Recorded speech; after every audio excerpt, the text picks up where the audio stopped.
Hi friends, welcome back to Reshma Gowda vlogs. ನಾನು ರೇಷ್ಮಾ. ನಾನು ಚೆನ್ನಾಗಿದ್ದೀನಿ, ನೀವು ಕೂಡ ಚೆನ್ನಾಗಿದ್ದೀರಾ ಅಂತ ಅನ್ಕೋತೀನಿ. ನಾನಿವತ್ತು ಬೆಳಿಗ್ಗೆನೇ ನಮ್ಮ ಪಕ್ಕದ ಊರಿಗೆ ಹೋಗಿದ್ವಿ. ಅಲ್ಲಿ ಸ್ವಲ್ಪ ಕೆಲಸ ಇತ್ತು ಅಂತ ಹೇಳಿ ನಮ್ಮ ಮನೆಯವ್ರು ಕರ್ಕೊಂಡೋಗಿದ್ರು. ಬಟ್ ನನಗೂ ಗೊತ್ತಿಲ್ಲ ಅಲ್ಲಿಗೆ ಹೋಗ್ತೀನಿ ಅಂತ. ಬೆಳಿಗ್ಗೆ ಎದ್ದು ಹಾಗಂತ ಹೇಳಿದ್ರು. ನಾನು ವಾಕ್ ಕ್ಯಾನ್ಸಲ್ ಮಾಡಿಬಿಟ್ಟು ಬೆಳಗ್ಗಿನ ಜಾವನೇ ಅಲ್ಲಿಗೆ ಹೋದ್ವಿ. ಅಂತೂ ಎಷ್ಟು ಚೆನ್ನಾಗಿತ್ತು ಅಂದರೆ, ಅಲ್ಲೊಂದು ಕೆರೆ ಇತ್ತು, ಅದನ್ನು ನೋಡೋದಕ್ಕೆ ಎರಡು ಕಣ್ಣು ಸಾಲ್ತಾ ಇರಲಿಲ್ಲ. ಹಾಗೆಯೇ ಅಲ್ಲಿ ಮೀನು ಕೂಡ ಹಿಡಿತಾ ಇದ್ರು. ಸೊ ಮೀನು ತೊಗೊಳ್ಳೋಣ, ಫ್ರೆಶ್ ಆಗಿರುತ್ತಲ್ಲ ಅಂತ ಹೇಳ್ಬಿಟ್ಟು ಹೋದ್ವಿ. ಅವ್ರು ಕೂಡ ಮಾರಾಟಕ್ಕೆ ಅಂತಲೇ ಇಟ್ಕೊಂಡು ಹೋಗೋದು. ಸೊ ಅಲ್ಲಿ ಹೋಗಿ ಕೇಳಿದವರು ಕೂಡ ಕೊಡ್ತಾರೆ. ಕೆ ಜಿ ₹120 ಹಾಗೆ ಕೊಟ್ಟರು. ನಾವೊಂದು 3 ಕೆ ಜಿ ಮೀನನ್ನ ತೊಗೊಂಡ್ವಿ. ತುಂಬಾ ಚೆನ್ನಾಗಿರುತ್ತೆ. ತೂಕ ಏನು ಮಾಡಿಕೊಡಲ್ಲ, ಒಂದು ಅಂದಾಜಿನ ಮೇಲೆ ಕೊಡ್ತಾರೆ. ಒಂದು 5 ಮೀನು ಬಂತು. ದಪ್ಪದು 3 ಮೀನು, ಸಣ್ಣದು ಒಂದು 2 ಮೀನು. ಮೀನಂತೂ ತುಂಬ ಚೆನ್ನಾಗಿತ್ತು, ಅಷ್ಟೇನು ಮೂಳೆ ಇರಲಿಲ್ಲ. ಕಬಾಬ್ಗೆ ಮತ್ತು ಸಾಂಬಾರಿಗೆಲ್ಲ ಆಗುತ್ತೆ ಅಂತ ಹೇಳಿ ತೊಗೊಂಡೆ. ಅವತ್ತು ವಾರ ಚೆನ್ನಾಗಿರಲಿಲ್ಲ. ಸೊ ಎಲ್ಲನೂ ಕ್ಲೀನ್ ಮಾಡಿ ರೆಡಿ ಮಾಡಿ ಫ್ರಿಜ್ಗೆ ಇಟ್ಬಿಡೋಣ, next day Sunday, so Sunday ಮಾಡ್ಕೊಳ್ಳೋಣ ಅಂತ ಹೇಳ್ಬಿಟ್ಟು ತೊಗೊಂಡ್ವಿ. ಇನ್ನು ಮನೆಗೆ ಹೋಗಿ ಅದನ್ನು ಉಜ್ಜಿ ಕ್ಲೀನ್ ಮಾಡೋದೇ ಒಂದು ಕೆಲಸ ಆಗಿರುತ್ತೆ. ಹೊರ್ಗಡೆ ತೊಗೊಂಡ್ರೆ ಅವರೇ ಕ್ಲೀನ್ ಮಾಡಿ ಕೊಟ್ಬಿಡ್ತಾರೆ. ಬಟ್ ಈ ರೀತಿ ನಾವು ಹೊರ್ಗಡೆ ತೊಗೊಳ್ಳೋದ್ರ ಬದಲು ಈ ಥರ ಕೆರೆಗಳಲ್ಲಿ ಹೋದರೆ ಫ್ರೆಶ್ ಮೀನು ಸಿಗುತ್ತೆ. ಬಟ್ ನಾವು ಕ್ಲೀನ್ ಮಾಡ್ಕೋಬೇಕು. ಕ್ಲೀನ್ ಮಾಡೋಕ್ಕೆ ಬರೋದಿದ್ದರೆ ಮಾತ್ರ ಈ ರೀತಿ ತೊಗೋಬೋದು. ನೋಡಿ, ಅದಿನ್ನೂ ಜೀವಂತವಾಗಿತ್ತು. 2 ಬಾಯಿನ ಅಳ್ಳಾಡಿಸ್ತಾ ಇತ್ತು. ನೋಡೋದಕ್ಕಂತೂ ತುಂಬ ಚೆನ್ನಾಗಿತ್ತು.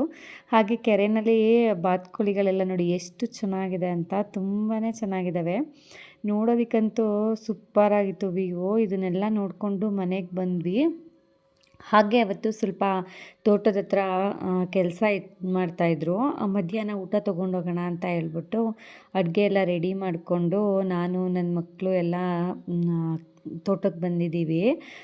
ತೋಟದಲ್ಲಿ ಅಂದರೆ ಒಂದು ಪುಟ್ಟು ಮನೆ ಮಾಡ್ತಾಯಿದ್ದೀವಿ, ತೋಟದ ಮನೆನ. ಸೊ ಆ ಮನೆಗೆ ಇವತ್ತು ಕಾಂಕ್ರೀಟ್ ಹಾಕ್ತಾಯಿದ್ರು.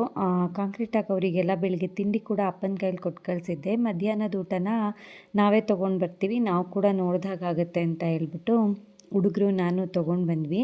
ಅಪ್ಪ, ನಮ್ಮ ಮನೆಯವರು, ಕೆಲಸದವರು ಎಲ್ಲ ಸೇರಿಕೊಂಡು ಕಾಂಕ್ರೀಟ್ ಅರ್ಧ ಆಗಿತ್ತು ಆಲ್ರೆಡಿ, ಇನ್ನು ಅರ್ಧಕ್ಕೆ ಅಲ್ಲಿಗೆ ಕಟ್ಟಿ ರೆಡಿ ಮಾಡ್ತಾಯಿದ್ರು. ಊಟ ಮುಗಿಸ್ಕೊಂಡು ಅದಕ್ಕೆ ಕಾಂಕ್ರೀಟ್ ಸುರಿಯೋಣ ಅಂತ ಹೇಳ್ಬಿಟ್ಟು ರೆಡಿ ಮಾಡ್ಕೊಂಡಿದ್ರು. ಸೊ ನಾನು ಕೂಡ ಹೋಗಿ ಒಂದು 10 ನಿಮಿಷ 15 ನಿಮಿಷ ವೆಯ್ಟ್ ಮಾಡಿದ್ವಿ. ಪಾಪ ಅವ್ರು ಹೊಟ್ಟೆ ಹಸಿವು ಅಂತ ಹೇಳಿದ್ರು ಅಂತ ಹೋಗಿದ್ವಿ. ಆಮೇಲೆ ಕೆಲಸ ಮಾಡ್ತಾಯಿದ್ರಲ್ಲ, ಒಂದು 15 ನಿಮಿಷ ಬಿಟ್ಕೊಂಡೇ ಬಂದರು. ಎಲ್ಲರಿಗೂ ಊಟ ಬಡಿಸ್ಕೊಟ್ಟೆ. ನಮ್ಮ ಮಂಡ್ಯ ಸ್ಪೆಷಲ್ ಉಪ್ಸಾಂಬಾರು ಮುದ್ದೆ ಮಾಡ್ಕೊಂಡು ತೊಗೊಂಡೋಗಿದ್ದೆ. ಎಲ್ಲರೂ ಊಟ ಮುಗಿಸ್ಕೊಂಡು ಅವರು ಕೂಡ ಸ್ವಲ್ಪ ಹೊತ್ತು ರೆಸ್ಟ್ ಮಾಡಿದ್ರು. ಪಾಪ ಬೆಳಿಗ್ಗೆಯಿಂದ ಕೆಲಸ ಮಾಡಿ ಸುಸ್ತಾಗಿರ್ತಾರೆ ಅಲ್ವಾ. ಒಂದು ಅರ್ಧ ಗಂಟೆ ರಿಲ್ಯಾಕ್ಸ್ ಮಾಡಿ ಆಮೇಲೆ ಕೆಲಸಕ್ಕೆ ಶುರು ಮಾಡ್ತೀವಿ ಅಂತ ಹೇಳಿದ್ರು.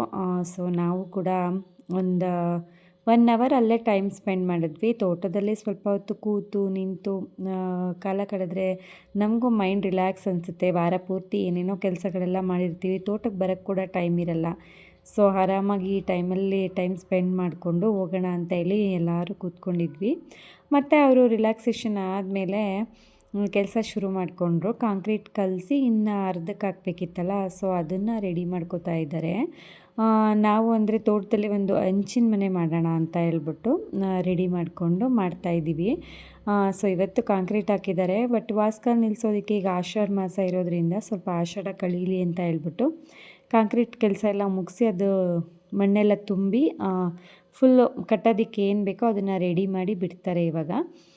ಸೊ ಈ ಕೆಲಸ ಎಲ್ಲ ನೋಡಿಕೊಂಡು ನಾವು ಕೂಡ ಇನ್ನೇನು ಮನೆಗೆಲ್ಲ ಹೊರಡಬೇಕು.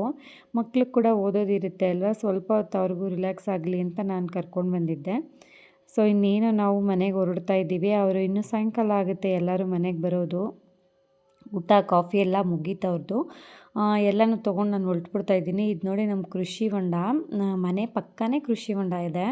ಇದೆಲ್ಲ ಕಂಪ್ಲೀಟ್ ಆದಮೇಲೆ ನಿಮಗೆ ತೋರಿಸ್ತೀನಿ. ವೀವ್ ಅಂತೂ ಸೂಪರಾಗಿರುತ್ತೆ. ನಮ್ಮ ಮನೆಯವ್ರ ಪ್ಲ್ಯಾನ್ ಇದೆಲ್ಲ, ನೋಡೋಣ ಯಾವ ರೀತಿ ಬರುತ್ತೆ ಅಂತ ಗೊತ್ತಿಲ್ಲ. ಈ ವಿಡಿಯೋ ಇಷ್ಟ ಆದರೆ ಪ್ಲೀಸ್ ಸಬ್ಸ್ಕ್ರೈಬ್ ಮಾಡ್ಕೊಳ್ಳಿ. Thank you all.